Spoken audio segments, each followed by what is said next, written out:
I'll tell you what, this was not on my list of expectations for today at all. Welcome to Basketball Intuition. I'm your host, Ethan Simon. Today we're going to be talking about the Desmond Bane trade. If you are not aware, Desmond Bane has just been traded to the Orlando Magic for Cole Anthony, Kentavious Caldwell-Pope, and four unprotected first round picks. The place I want to start is what picks did they get? I say four unprotected first round picks. What am I talking about specifically? The first one is going to be Orlando is sending off their 2025 16th overall pick. So this year's 16th overall pick. Coming into today, Memphis did not have a first round pick going into this draft. So they get in at the 16th. That's a really great spot to get some good talent. In my opinion, this is a really good draft class. So they absolutely could get a really good player with the 16th overall pick. The next one, this is the most important one, the second pick. Phoenix's 2026 unprotected pick. If you were to put this pick in the 2K trade finder, this would be like a 3-4 star pick. Phoenix is getting ready to trade away Kevin Durant. Phoenix wasn't even that good with Kevin Durant this season. Their team is not good. Simply, they have Devin Booker and Bradley Beal, two really good players. Bradley Beal isn't as great as he was one day. Devin Booker is still really good. But the rest of the roster sucks. This is a very valuable pick. We're going to fly through the last two. You're going to get 2028 and 2030 Orlando's picks. Those are unprotected. And then you get a lightly protected 2029 pick swap. And then, like I mentioned earlier, Memphis is going to get KCP and Cole Anthony. I want to start by talking about this on Orlando's side and the Desmond Bane side. The way that people are talking about Desmond Bane on Twitter right now, you would think that he's actually trash. Is this an overpay? Absolutely it is. And we're going to talk about what this means for the rest of the offseason because they just set the tone for the offseason. So yes, you did overpay. You absolutely did overpay. But I want to talk about what Desmond Bane is going to bring to this Orlando Magic team. So for right now, in this situation, let's look at it like they just swapped KCP for Desmond Bane because that's what they just did with the starting lineup. So you get rid of an older Kentavious Caldwell-Pope. I think he's 32 years old now. This is a down year. This is one of his worst seasons since his first couple of years in the NBA. This is his worst three-point shooting season since 2016, the 2015-2016 NBA season. And he just shot 26% in a playoff series. Now, Desmond Bane just shot 22% in a playoff series. These guys both just struggled in the playoffs, but you got to remember this regular season and playoffs. Of course, playoffs matters more, but we can just assume that Desmond Bane is not going to shoot 20% in a playoff series next year in the Eastern Conference. We're hoping. Basketball optimism over here. The thing about it that I really like is, yes, Desmond Bane in the grand scheme is a higher usage percentage guy and he has the ball in his hands more than everybody else in the grand scheme of the NBA. But when it comes to his fit in this Orlando team, I absolutely love it when it comes to the offense, the shooting. They need it so terribly bad. But for Orlando, if we put the 4 first round picks away, we ignore that and we just think about Desmond Bane on this team.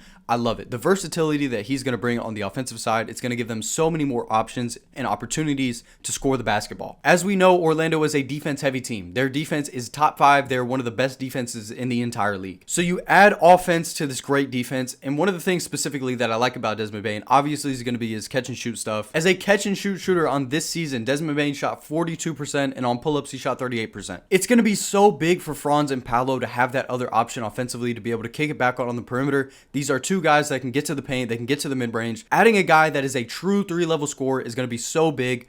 One of the things specifically that I really like about Desmond Bane is what he's going to be able to do on screens and on the perimeter. Obviously, like I just said, they're going to be able to use him as a catch and shoot option, which is going to be incredible. But also having him come in, being able to potentially run off-ball actions and stuff like that, it's just going to add an extra level to Orlando's offense. And especially with Paolo getting an extra year under his belt, with Franz getting an extra year under his belt, this offense isn't just going to be a pushover. And you're not just going to have to stop Franz. You're not just going to have to stop Paolo.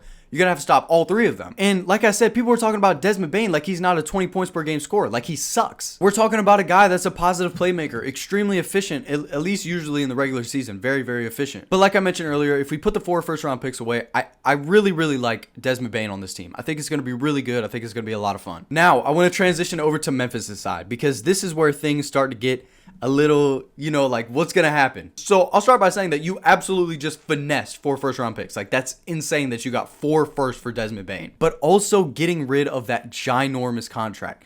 If you're not aware, Desmond Bane is under contract until 2029. So that means Orlando is going to have him this season with 3 more seasons on the contract. But the thing about it is Desmond Bane is going to be making $40 million each season from here on out. And also, the biggest thing about it is, what is Memphis' plan next? I look at this 1 or 2 ways for Memphis. Number 1, either you're going for a big fish.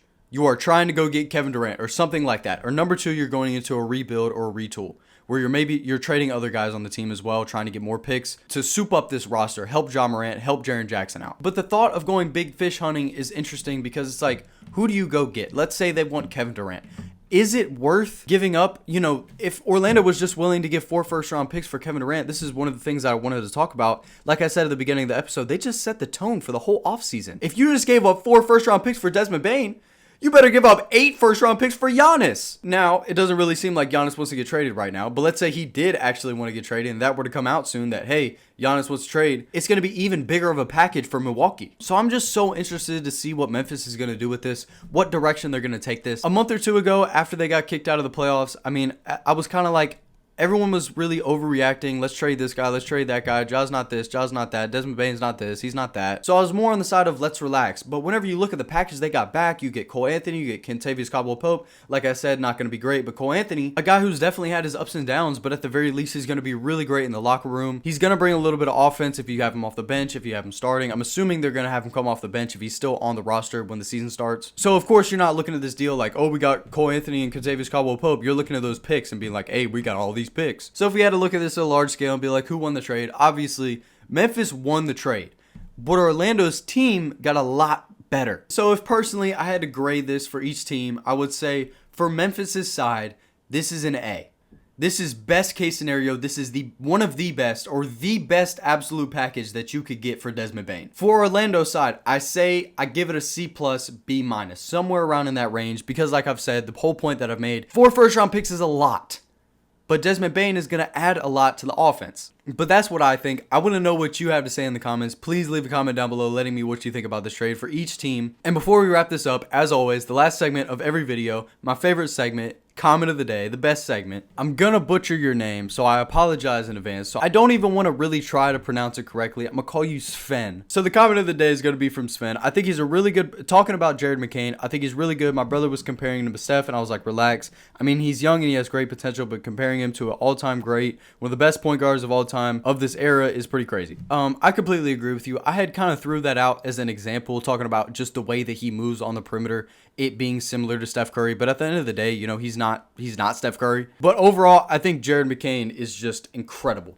Like, out of all the players that I've made videos about, all the rookies that I've talked about, he is probably the most impressive that I've covered. So if you haven't seen that video, make sure to check it out. I posted that maybe like 3 or 4 days ago at this point. It took me a while to get to this video, but we're here now. Don't worry about it. Because I got to make this video today, that means y'all will get 3 videos from me this week. This one, I'm not going to say who, but I did say it in my community notes, so go look at that. Another video probably Tuesday, and then we'll have another video later in the week, probably Friday or Saturday. So make sure to stay tuned. If you enjoyed the video, make sure to hit the like, the comment, the sub. If you don't want to do any of them, you don't have to. Free will. You know, it's up to you. Post notifications if you want. You know, it's up to you. But I'd appreciate it if you did any of those. I appreciate all of you as always. I love each and every single one of you. Today is Father's Day. Shout out to all the dads out there, all the fathers, sacrifices. We appreciate you. Shout out to my dad specifically. I wouldn't be in the place to be able to make these videos and take all of the time and effort that I do to put into these videos and all the hours, all the late nights, all that stuff. It wouldn't be possible if it wasn't for my dad giving me the opportunity. So to my dad, I appreciate you. I love you. It means the world to me that you trust in my abilities and my capabilities. My ideas and my work ethic. But yeah, let me know what y'all think about this trade, and I'm gonna see y'all on the next one, man. Peace out.